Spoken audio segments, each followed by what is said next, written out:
नमस्कार, आप देख रहे हैं target with Himanshu YouTube channel. Paschim Bangal में हजारों शिक्षकों को नौकरी से बाहर कर दिया गया है। यह एक गंभीर विषय है। जो शिक्षक नौकरी कर रहे थे अब उन्हें सेवा से बर्खास्त कर दिया जाएगा, क्योंकि माननीय सुप्रीम कोर्ट ने आदेश दिया है और उन शिक्षकों को बाहर करने का निर्देश दिया है। अब इस मामले पर राज्य सरकार ने यह कहा है कि हम सुप्रीम कोर्ट के आदेश का पालन करेंगे, क्योंकि कोई दूसरा विकल्प है नहीं।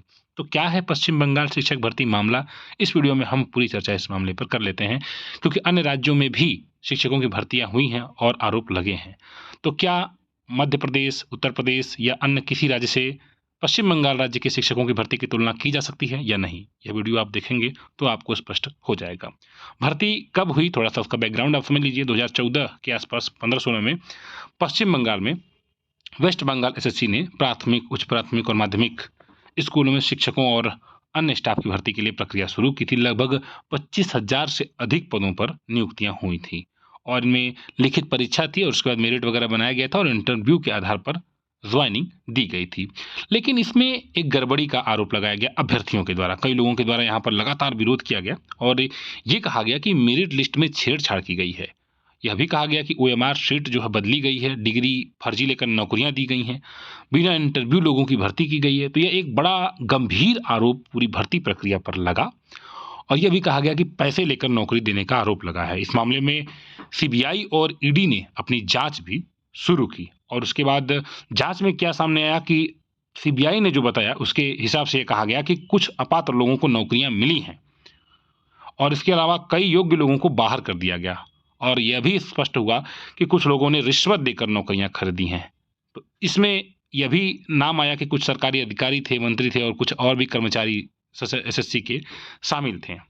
तो इस मामले पर पूरा जो रिपोर्ट, चार्जशीट जो सीबीआई ईडी की जो दाखिल हुई और उसके बाद जो फैसला हुआ, उसके बाद हाईकोर्ट ने अप्रैल 2024 में यह कह दिया कि आपकी पूरी प्रक्रिया ही भ्रष्ट है और उसको अवैध कह दिया। लगभग 25,000 से अधिक नियुक्तियां रद्द कर दी गई और कोर्ट ने यह भी कहा कि जो लोग फर्जी तरीकों से भर्ती हुए हैं उन्हें तुरंत नौकरी से बाहर कर दिया जाए।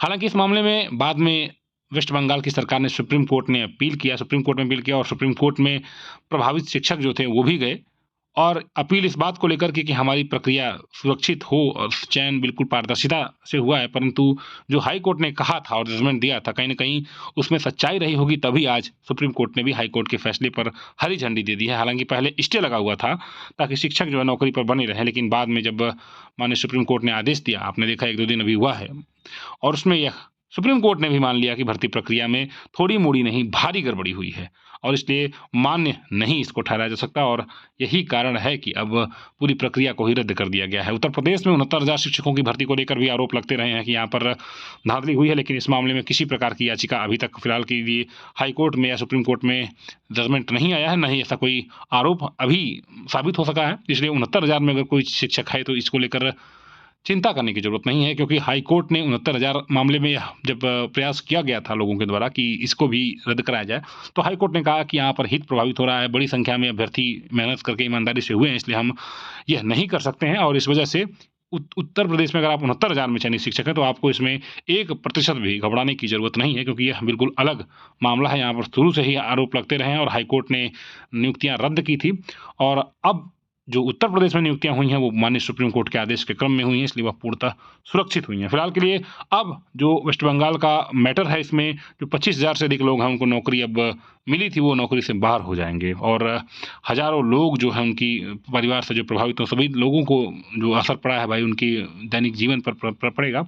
मानसिक तनाव है और तमाम चीज़ें हैं, अब ये सब झेलना ही है, विरोध प्रदर्शन होगा ही। इसके पहले छत्तीसगढ़ में भी नियुक्तियां रद्द हुई थी, हालांकि छत्तीसगढ़ में शैक्षिक अर्हता के कारण हुई थी, लेकिन अब वेस्ट बंगाल में तो धांधली के कारण हुई है। हालांकि इसमें सरकार ने कहा कि हम माननीय सुप्रीम कोर्ट के इस फैसले से सहमत नहीं है, स्वीकार नहीं कर सकते, लेकिन मजबूरी यह है कि स्वीकार करना ही पड़ेगा।